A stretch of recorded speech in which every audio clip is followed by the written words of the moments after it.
Hello and welcome to these videos. My name is Russell Samuels, and in the following videos I'm going to show you how you could make various adjustments to the Nitom 2 locking orthodontic Facebow.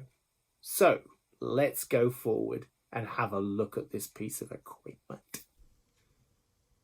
So this is the Nitom 2 locking orthodontic Facebow, and it's used either with a head cap or a neck strap to provide additional anchorage in a selected group of orthodontic patients.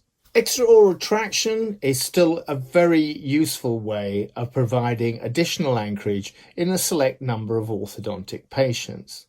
Now, the Nitom 2 locking orthodontic Facebow is a self-retentive Facebow, unlike the standard or clone type of bow, which has no self-retentive mechanism. It has a simple inner bow welded to or soldered to an outer bow, like this sample here. This prevents the Facebow coming out of the tubes accidentally, especially at night. The reasons for using a self-retentive Facebow are well documented in the orthodontic literature. Suffice to say, there are very good reasons for using a self-retentive Facebow rather than the old standard Facebow, but these videos will restrict to the practical aspect of making various adjustments to this type of Facebow. It comes packaged as a single unit, and if we just remove this one from its packaging, you can see that the enclosed literature indicates that this particular sample is a size 4. But there is a choice of 5 inner bow sizes and 2 outer bow sizes. This particular sample is, as I say, a size 4 with a short outer bow, which ends in the region of the upper first molar. To be able to identify this Facebow at a later date, once the packaging has been disposed of, there are 4 laser dots in the middle of the Facebow, indicating that this is a size 4. The outer bow is recessed already and capped. The recessing is to help counter any snagging that might occur between bedding and clothes and the Facebow, and the capping is to make the ends smooth and blunt. The joints between the clip and the inner bow and the outer bow and the inner bow are all now laser welded to avoid the use of solder and any possible reactions it may create in your patient. This Facebow does not come out of the packet ready to fit your patient. Like most pieces of orthodontic equipment, it needs to be adjusted to fit your patient. To save on clinical time, there are 3 things you can do before the patient attends to have their Facebow and headgear fitted. Firstly, you can select the size of Facebow that's suitable for your patient by using the patient's upper study model. Secondly, you can adjust the width of the inner bow to fit the size of the upper arch of the patient, again using the study model. And thirdly, you can check that the clips are in an ideal position on the Facebow for the patient to be able to use them when they're fitted. Now, when choosing the size of the Facebow, remember that when the ends of the inner bow are approximated to the position that the EOT tubes would be in, you need plenty of clearance labial to the upper incisors so that you can fit brackets if required, and if the Facebow starts to move distally, you don't knock on the upper incisors and risk possible devitalizing them. So on this particular model requiring those dimensions, a size 4 looks about right. So with the clips closed, take hold of the Facebow in the middle and then just tease gently, a bit of teasing just to close down the distance between the inner bow, and then you can see it's still a bit wide, so we just tease it a bit more. And then you can see now it's about right, and you've got a good 3 to 4, maybe 5 millimeters of space anterior to the upper incisors to accommodate any brackets that you may have and any distal movement that may occur in the Facebow during its use. And the third thing that you can do is you can adjust the clips if required to make sure they're in an ideal position, which occasionally they're not when they come out of the packet.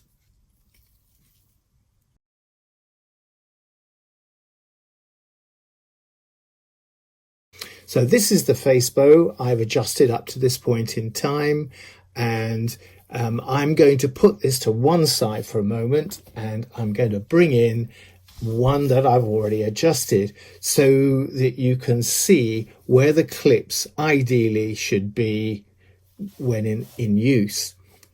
So if we look at it first of all from the side, you can see that you've got a laser welding to the side of the inner bow.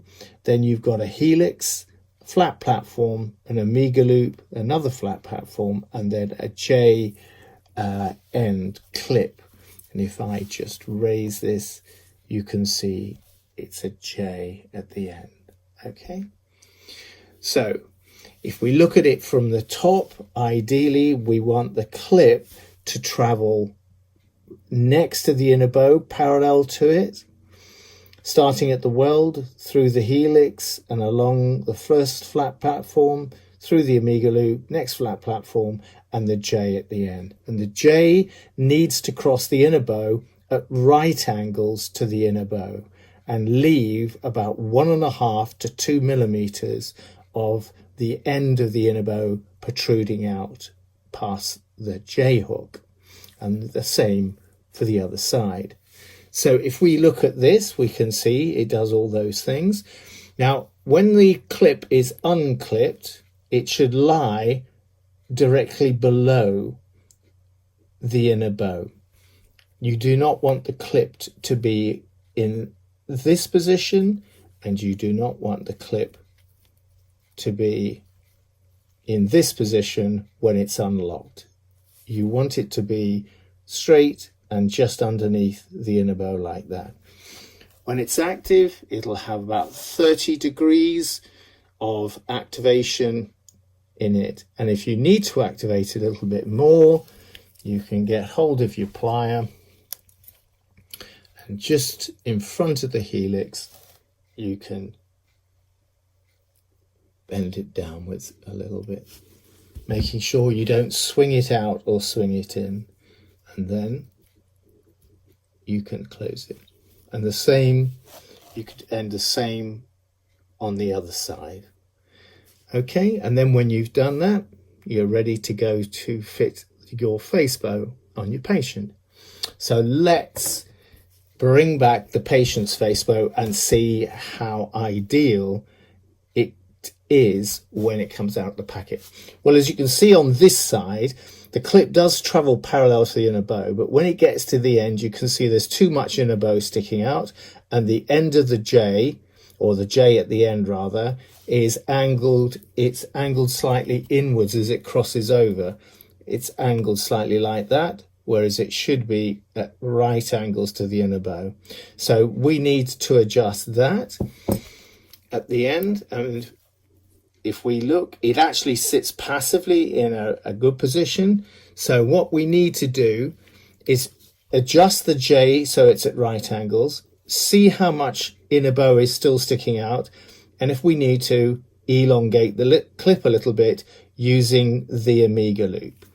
So if we just raise the catch, we can raise the catch like that, and then I can just get hold of the J and give it a little twist like that.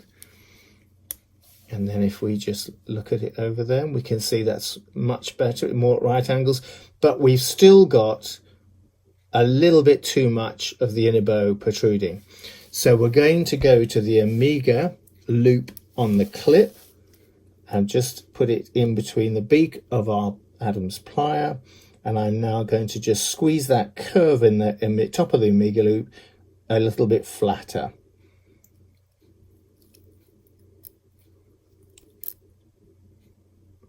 There you go. And then at this bend here, if that foot has changed position and it's not in line with the back foot, I can turn it back up, but it's actually stayed in line with the back flat platform quite well. So if we look at it, we can see it's still a bit long, so we need to squeeze a bit more.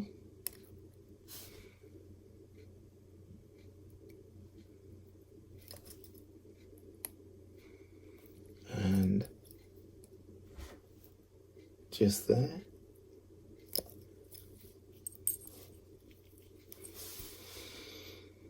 And now we can see that's much better. Check that it's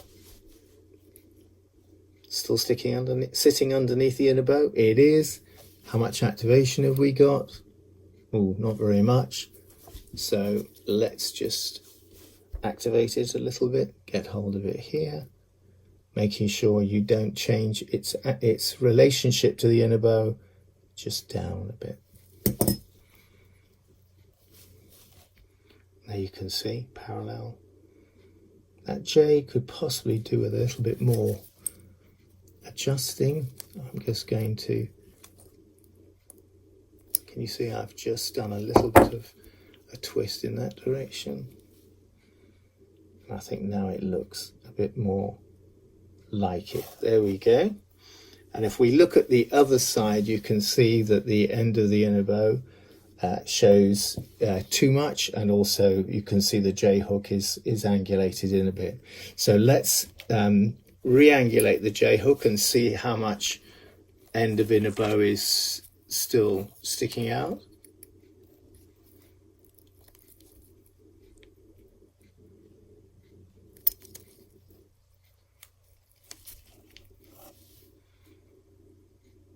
That's certainly crossing more at right angles, but we've still got too much sticking out.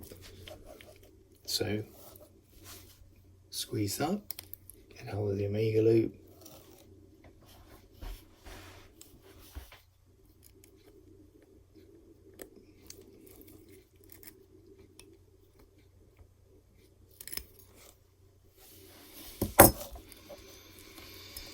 And you can see now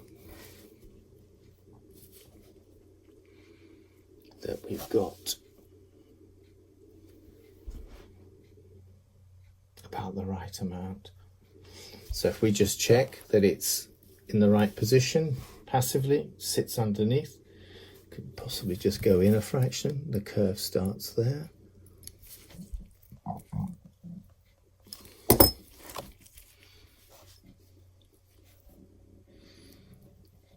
And it needs a bit more activation. So if we just go mesial to that and curve it down, there we go. Make sure we haven't gone in or out.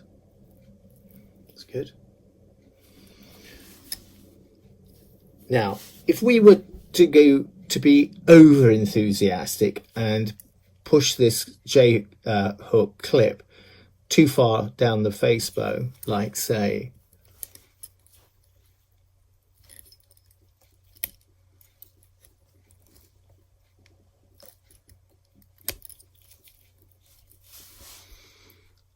like that. That's a bit too close to the end. Okay, it's easier to knock it off at the end when it's that far along. So if we want to now bring the J back towards the omega loop of the inner bow, we get hold of the omega loop on the clip and just turn it on itself. So can you see I'm just turning it like that, just turning it like that.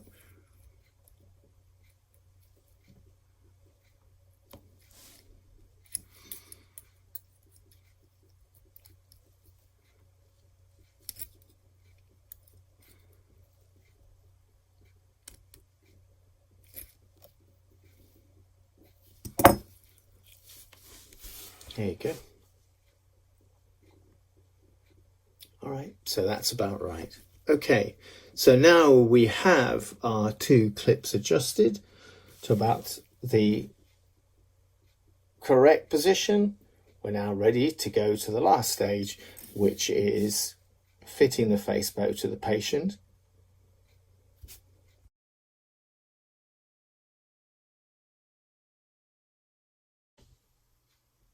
Okay, so far we've chosen what we think is the correct size of Facebow for our patient. We've chosen, if we forget, a size 4, and we've adjusted the clips on both inner bow arms, and up to this point in time all this has been done quietly in our own time on the patient's upper study model before they've even attended the surgery. So now we have a Facebow that's ready to fit the patient. And before we do that, let's just have a look. If I unclip this and point out a couple of things to you. This flat bit here I'll refer to as the foot of the inner bow, and this hump I'll refer to as the omega loop in the inner bow. Okay, so we'll start with the two catches locked. That's where we ended up. Now we're going to open the two catches, check they're still got some activation in them, look at them from the side. We could do with a little bit more on this side. Okay, now we've got our patient who comes and sits in the chair, and for our patient today we're going to use an upper study model with 2 bands cemented to the upper first molars. Now if you're going to use headgear with a Facebow, you must use bands cemented to the upper first molars. Do not use any bonding tubes. Right, now, so when you fit the Nitom Facebow, imagine this is the patient in the upright position or standing up. The way to fit the Facebow is with the clips facing downwards. I always remind people, remember the Starship Enterprise, and it's the engines going downwards. And once we've fitted it, it's all downhill. Something like that to help you remember. So fit the foot of the inner bow in on one side, or the first side. So we'll call this side 1 and we'll call this side 2. So when you've put side 1 in, look with the Facebow completely passive, just look and see where the foot of the second side sits in relation to the EOT tube. And you can see without touching it that it's slightly too far distally. And what you really want is for it to be up over lying there passively, but I'm having to move that. So what you need to do is take the first side out and put a little bend in the foot on the first side, toe out or slightly pointing outwards. So let's do that. So if we take that out and if we get our plier, now we're going to get hold of the whole of the foot. Do not be tempted to hold the foot halfway along its length. If you do and start putting the bend in here, you'll find that when you come to put it back in the EOT tube, it won't fit. It jams and you can't get it out and you can't get it back in. So if you're going to bend the end of the inner bow, you need to get hold of the whole of the foot in your plier, like so, and then in the plane of the Facebow, not going up or down, in the plane of the Facebow, you're going to put a little bit of toe out. Okay, and it's just a little bit of a guess, toe out. Then you go back to your model, put side 1 back in the tube, and then look and see where side 2 is. So side 2 has come up a little bit, and this time it's a little bit wide, so maybe we can contract it a bit. So close our clips.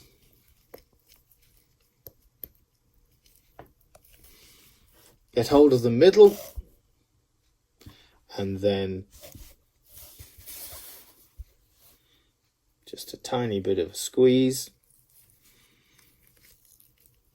Open the clips again, and then put the side 1 in only, and let's look at side 2. And you can see now it's nearly where we want it to be. So, but it needs to come back up just a tiddly bit now. So a little bit more of a toe out bend on this side. So we go to this side, get hold of the whole foot up to the omega loop, and a little in the plane of the Facebow, a little bit of toe up, more of toe out, and then we put side 1 back in, and now we check side 2, and side 2 looks a lot better now. It looks like it's just passively sitting over the tube housing. Now, this is where a lot of people make a very common mistake, which is to now just stick the Facebow into the patient's mouth, push this side in, and get on with it. What you need to do is to take side 1 out, put side 2 in, and then see where side 1 sits. As you can see, it doesn't sit passively over the tube. It needs to come up a little bit there. So we need to put a little bit of toe out on this side so that that sits passively on side 1. So we take this out.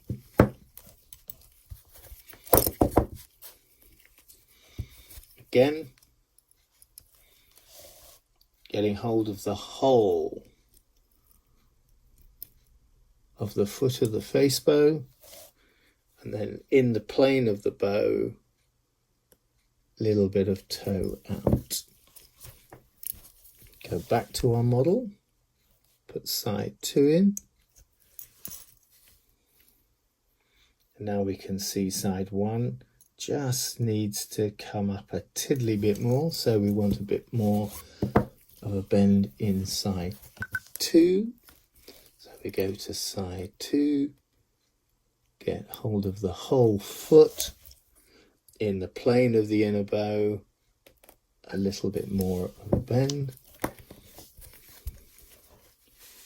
and then we put side 2 back in the tube, and then we look at side 1, and we can see that side 1 is nicely aligned over the tube on side 1, the EOT tube on side 1. So we take side 2 out, put side 1 in, double check that we haven't knocked side 2 out. It's still sitting over the tube nicely. So we can now put side 2 in, and then going to side 1, we can bring the Facebow slightly measly or forward, compress it inwards or towards the teeth, and then line it up with the tube housing and slide it in. And then we can pop the 2 clips on, to make sure they fit, and they do. And we have now fitted the Facebow to our study model, which represents our patient, and you can see there's a little bit of play in the tubes to accommodate different designs that you might encounter. Now, having done that, you need to fit your head cap or your neck strap, whatever you're treating the patient to. Adjust the angle of your outer bow, either up, keep it level, or slightly down, depending on your first molar position and what force you want, and where the center of resistance is. And then don't forget to contour your outer bow to accommodate the patient's face. That would then mean your outer bow would be about 1.5 to 2 centimeters clearance from the cheeks of the patient. Once you've fitted the Facebow to the patient and set up the headgear, you then need to show the patient how to fit the Facebow and the headgear to themselves. To do that, I personally like to have 2 models already set up, and the reason for 2 is I'm going to show the patient how to put the Facebow on this model, and I'm going to show the parent how to put the Facebow on the second model. I'm then going to get the patient to use the first model and make sure they understand and can do the placing of the Facebow correctly, and the parent meanwhile will do the same on the second model. So what I'm going to show the patient is that there are 2 clips, that the clips can be unclipped here or here, that they point downwards when they're unclipped, that you need to unclip both sides before trying to take the Facebow out, having already removed the neck strap or the head cap or both. Then go to one side only, about where the weld for the clip is situated. Get hold of one side of the inner bow only, like so, and then gently pull the Facebow out on this one side until it pops, like so, and then stop, and then the Facebow go back. And then if you go to the middle, you'll find that the second side will almost just fall out if you're correctly adjusted for it. And then I'm going to show them how to put it in. That's to fit one side in the tube, and then the other side, they're going to have to bring it forward a bit, in a bit, and then back into the tube housing, and then lock one side, and then lock the other side. Make sure they do it properly, and then get them to do it a couple of times.